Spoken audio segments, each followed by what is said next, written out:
नमस्कार दोस्तों वैसे तो जो हमारा देश है वो लोकतांत्रिक देश कहा जाता है, यानी कि लोगों का शासन।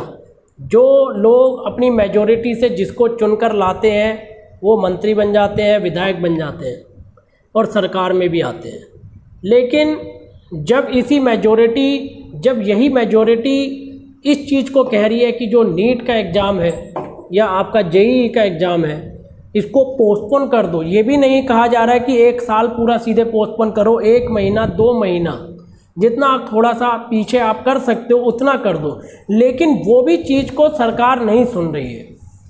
मैं ये पहली बार ऐसा दृश्य देख रहा हूँ जहाँ पे लाखों बच्चे विरोध में खड़े हैं, ट्वीट कर रहे हैं, वीडियो डाल रहे हैं, बिल्कुल विरोध कर रहे हैं कि नहीं हमें ये एग्ज़ाम नहीं देना है। लेकिन फिर भी वहाँ पे चाहे सुप्रीम कोर्ट हो चाहे गवर्नमेंट हो, सबका यही कहना है that life must go on, life must go on, कि लाइफ चलती रहनी चाहिए और आपका जो साल है वो बर्बाद नहीं होना चाहिए। भाई साल बर्बाद करने वाली पहले तो यहाँ पे बात ही नहीं है, सिर्फ 1 से 2 महीने हम पीछे करने की बात कर रहे हैं। अब ये पोस्टपोन होना क्यों ज़रूरी है और होना ही क्यों चाहिए, इसकी मैं कई चीज़ें आपको बताता हूँ। जैसे कि फ़िलहाल आप पहले कुछ रिपोर्ट में आपको दिखाऊँ कि खाली स्टूडेंट्स ही नहीं, 7 राज्यों के जो मुख्यमंत्री हैं ये भी इसके विरोध में खड़े हैं। जैसे कि इंडिया टीवी की रिपोर्ट है, JEE NEET exam 2020 stand off over postpone demand continues 7 CM to move SC। अब इसमें ये 7 CM कौन से राज्य के हैं? The 7 include 4 govern by Congress, Punjab, Rajasthan, Chhattisgarh, Puducherry, Maharashtra and Jharkhand और वेस्ट बंगाल। और इसके अलावा ये 7 राज्यों के साथ साथ उड़ीसा के जो CM है वो भी अब इन्हीं के साथ आ गए हैं कि नीट और जेईई का जो पेपर है वो बाद में होना चाहिए, इसको पोस्टपोन करना चाहिए। कौन से हैं? उड़ीसा के चीफ मिनिस्टर है। ये रिपोर्ट है NDTV की, postpone JEE main and NEET 2020, Odisha chief minister to prime minister. अब ये सारी चीज़ें हो रही हैं जहाँ पे स्टूडेंट विरोध में है, कई सारे राज्यों के मुख्यमंत्री भी विरोध में आए हैं कि नहीं अभी नहीं होना चाहिए। लेकिन फिर भी सरकार नहीं टस से मस नहीं हो रही है। लेकिन हमें तो भैया पेपर चाहिए ही चाहिए, हमें भैया लाइफ मस्ट गो ऑन चाहिए ही चाहिए। अच्छा मुझे एक चीज़ बताएं कि जैसे सरकार ये गवर्नमेंट कहती है कि SOP हम पूरी फॉलो करेंगे, हमने एग्ज़ाम सेंटर बढ़ाए, बहुत अच्छी चीज़ है। एग्ज़ाम सेंटर बढ़ाए हैं कि सेंटर पे 100-150 बच्चे आएंगे या 200 बच्चे जितने आएंगे हम पूरी SOP करेंगे, सैनिटाइजर करेंगे, मास्क लगाएंगे वगैरह वगैरह बहुत सारी चीज़ें करेंगे। चलो मैं कहता हूँ पहली बात तो ये पॉसिबल ही नहीं है, खाली हमें सुनने में अच्छा लगता है कि फॉलो हो जाएगी, लेकिन ये प्रैक्टिकल नहीं हो पाता। आपने भी पीछे के कई जो पेपर हुए होंगे वहाँ देखा होगा क्या हाल हुआ था। और जब एक भीड़ आती है ना किसी सेंटर पे, वहाँ कुछ फॉलो नहीं होता है, वो हमें भी पता है, प्रैक्टिकल नॉलेज हमें भी है। और चलो मैं कहता हूँ अरे भैया सिंपल सी एक और भी चीज़ है कि आज के टाइम पे कोरोना तो कई मंत्रियों को भी हो गया, जब वो SOP का इतना ध्यान नहीं रख पाए तो ये बच्चे क्या रखेंगे। और चलो मैं एक बार कहता हूँ कि कोरोना के रिस्क से आप बचा भी लो अगर 1%, वैसे तो संभव ही नहीं है कि आप SOP पूरी अच्छे से करें। लेकिन मैं कहता हूँ SOP चलो पूरी हो भी गई, उसके बाद भी देखो ना, उसके बाद भी ये देखो ये हाल क्या है। ये बिहार की मैं आपको रिपोर्ट दिखाता हूँ, NDTV की है। Bihar flood situation remain grim, 81.67 lakh people affected. अब वहाँ पे 81 लाख से ज़्यादा लोग अफेक्टेड हुए हैं। अब जो बिहार की जनता है, जैसे मैं फ़ोटो दिखा रहा हूँ ये आपको, अब बिहार की जो जनता है जहाँ पे इतनी बाढ़ आई है, इतनी बड़ी समस्या है, वहाँ के लोग कैसे जाएंगे पेपर एक शहर से दूसरे शहर या एक गांव से दूसरे गांव या जहाँ भी जाएंगे, वहाँ के लोगों की सिचुएशन देखो कितनी दयनीय है। तो क्या बिहार के लोग भारत के नागरिक नहीं हैं? या मैं आपको एक और भी इसमें देखो कई चीज़ें हैं, चाहे बिहार की हो या इसमें, चलो मैं कहता हूँ उसमें भी अगर आप एडजस्ट कर लो, नाव तैरा दोगे आप या जो भी करोगे। एक और चीज़ आप मुझे बताओ कि चलो मान लिया कि एक कोरोना का रिस्क लेके एक छात्र अगर जाता भी है सेंटर पे यार पेपर देने, चलो वो गया चलो गया। अब इसके बाद मुझे एक चीज़ बताओ, वो सेंटर तक पहुंचेगा कैसे? ना तो ट्रेन चल रही है, ना कोई ट्रांसपोर्ट चल रही है, और अगर ट्रांसपोर्ट कहीं पर चल भी रही है तो उसका रेंट इतना ज़्यादा है।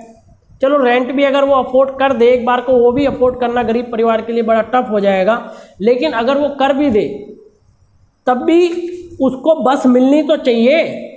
अब बस ही नहीं है, ट्रेन नहीं है, लोकल ट्रेनें बंद हैं। अब वो क्या करेगा? या तो अपना उसके पास कोई निजी वाहन हो, तो वाहन भैया गरीब आदमी के पास कहाँ होती है, मोटरसाइकिल या स्कूटर या कार। अब जो अमीर है वो तो अपना चले जाएंगे। ट्रांसपोर्ट सर्विस पूरी बंद है भैया, पहले सेंटर तक पहुँचेगा बंदा तभी तो पेपर देगा। ट्रांसपोर्ट तो सारा बंद है इसमें। और अगर वो प्राइवेट टैक्सी करेगा तो ऊपर ये प्राइवेट टैक्सी का आपको पता है भाड़ा कितना है। अब फिर भी सरकार कह रही है कि नहीं होना चाहिए। अभी जैसे मैं आपको एक और रिपोर्ट दिखाता हूँ, 2-4 मिनट मेरी वीडियो देखो, पूरा मैं आपको तसल्ली बख्श करूँगा कि सारी चीज़ें आज के टाइम पे सरकार पे क्या क्या चल रहा है और क्यों नहीं कर रही है पोस्टपोन। अब देखो एक रिपोर्ट ये न्यूज़ 18 की है, इसमें बड़ी मज़े वाली बात लिखी है डेट नीट जेई की ये जो लाइव अपडेट दी है, silent majority of student wants exam says minister Nishank as over 16 lakh admit card downloaded. ये बड़ी मजे की बात हो गई। इन्होंने कहा कि जो साइलेंट मेजोरिटी है स्टूडेंट की वो एग्जाम चाहती है, क्योंकि 16 लाख एडमिट कार्ड जो है, 16 लाख से ज़्यादा एडमिट कार्ड जो है डाउनलोड हो गए। मुझे भाई एक चीज़ बताओ, आज के टाइम पे आप भी वीडियो देख रहे हो नीट एग्जाम की अगर या जेई की आप कोई भी तैयारी कर रहे हो, अब भैया जब एक एडमिट कार्ड रिलीज होगा तो बंदा फ़ोन से वैसे ही डाउनलोड कर लेता है एडमिट कार्ड की, चलो सेंटर कहाँ है यही देख ले, डेट क्या पड़ी यही देख ले। अब जैसे जेई का 1 से 6 सितंबर है तो आप देखोगे ना मेरा कौन सी शिफ्ट में है, मेरा कौन सी डेट में है, तो यही देखने के लिए आप एडमिट कार्ड डाउनलोड कर लोगे। एडमिट कार्ड डाउनलोड करने का मतलब एग्जाम चाहते हैं, ये कौन सा लॉजिक हुआ? ये लॉजिक मुझे समझ नहीं आया। फिर भी गवर्नमेंट कहती है कि हम भैया एग्जाम कराएंगे। कि कौन सी डेमोक्रेटिक या डेमोक्रेसी चल रही है, कौन सा लोकतंत्र तांत्रिक चल रहा है, ये मुझे भी समझ नहीं आ रहा। या कौन सा दबाव है इनके ऊपर, ये मेरे भी पल्ले नहीं पड़ रहा है। या फिर मैं आपको एक इस चीज़ का भी दबाव हो सकता है, जैसे मैं आपको एक और रिपोर्ट दिखाता हूँ कि आखिर ये क्यों, मुझे ऐसा लग रहा है कि क्यों ये अभी भी पोस्टपोन नहीं करना चाह रही। जैसे एक एनडीटीवी की एक और रिपोर्ट है that new Delhi over 150 academicians from various universities in India and abroad have written to Prime Minister Narendra Modi saying that delaying the medical and engineering entrance exam JEE mains and NEET any further will mean compromising the future of students। 150 से ज़्यादा जो academician है, जो बाहर की भी है, जो भारत से बाहर है और जो इंडिया में यूनिवर्सिटीज़ हैं, उन्होंने 150 से ज़्यादा जो ऐसी यूनिवर्सिटीज़ हैं उन्होंने लिखा लेटर कि आप इसमें डिले ना करें। प्राइम मिनिस्टर मोदी को लिखा है कि आप इसमें डिले ना करें, नहीं तो ये कॉम्प्रोमाइज़ होगा छात्रों के भविष्य के साथ। और आगे देखो इन्होंने क्या लिखा है that we strongly believe that central government will successfully conduct the JEE and NEET exam taking full precaution to ensure that the future of student is taken care of and the academic calendar year for 2020-21 is rolled out। अब ये क्या कह रहे हैं कि हम बहुत strongly believe करते हैं कि जो सेंट्रल गवर्नमेंट है ना वो सक्सेसफुली कंडक्ट करा लेगी पेपर, और वो भी पूरी प्रिकॉशन के साथ। भाई पूरी प्रिकॉशन के साथ आप कैसे, क्या गारंटी दे रहे हो क्या? मैं तो कह रहा हूँ हो ही नहीं सकता पूरी प्रिकॉशन के साथ। इतने बच्चे आएंगे, इतनी लाखों की भीड़ आएगी। अभी मैं एक झारखंड के जो मुख्यमंत्री है उनका भी एक मैं बयान सुन रहा था, वो भी कहते कि हमारे स्टेट में तो कई स्टेट से बाहर से आते हैं, और खाली उनके नहीं, जो अदर स्टेट है वहाँ से भी कहीं बहुत अदर इंटर स्टेट तो आपका होगा ही होगा। भाई कई लोग उत्तर प्रदेश से किसी और राज्य में जाएंगे, कोई लोग झारखंड से किसी और राज्य में पेपर देने जाएंगे जहाँ सेंटर होगा।